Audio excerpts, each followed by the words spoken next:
A 3-month investigation started after a former employee turned in evidence to the auditor's office. That evidence led to felony charges of theft in office for Fairfield County Clerk of Courts Deborah Smalley and her husband David. Ohio Auditor of State Dave Yost said they filed the charges quickly to keep the couple in the country. They have been out of the country. There was a scheduled auction for their household goods. We were concerned that they might be preparing to flee the jurisdictions. Deborah Smalley is accused of making her employees work on her campaign in return for time off. If convicted, she could get 3 years in prison. The news of her arrest has shaken the community. There are allegations, and to the extent those allegations turn out to be true, disappointing on so many levels. Steve Davis is the president of the Board of Commissioners for Fairfield County and says because the Clerk of Court's position is elected, the commissioners have little control over that office. Davis says they now will be checking invoices that come from that office closely. Just to make certain that we aren't inadvertently approving the payment of any invoices that would later turn out to be of some question. Davis requested that the process be started in the suspension of an elected official from office. The auditor's office says they're checking to see if that can be used in this situation. It could take 6 weeks if it is contested. In Lancaster, Steve Wayne for NBC4.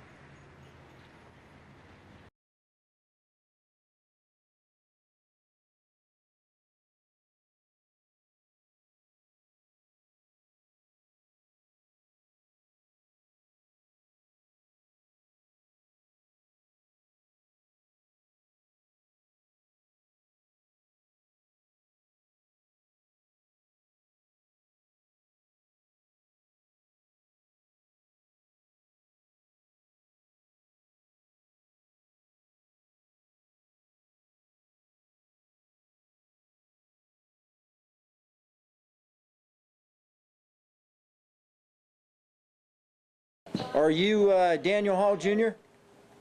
Yes, sir. It wasn't a long court appearance, but a $500,000 bond, and a defense starting to take shape in the death of a 2-year-old girl. From all indications, it was an accident. They had indicated that the child had fallen, and then he had picked the child up and taken him over to the relatives. Investigators say it was no accident, it was murder.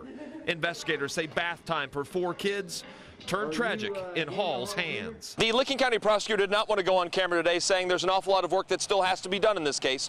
First and foremost, they're waiting on the autopsy results to come back on that 2-year-old. But we're learning more about that murder charge based on what's inside this criminal complaint and arrest warrant. And a lot of it has to do with what the investigators say the suspect allegedly told them.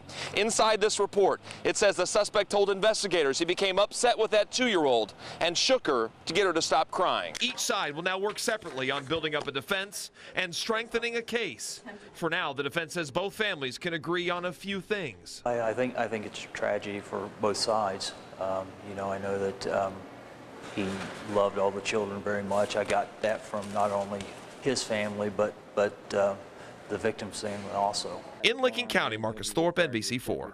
Services upon his release. Obviously, I have an opportunity.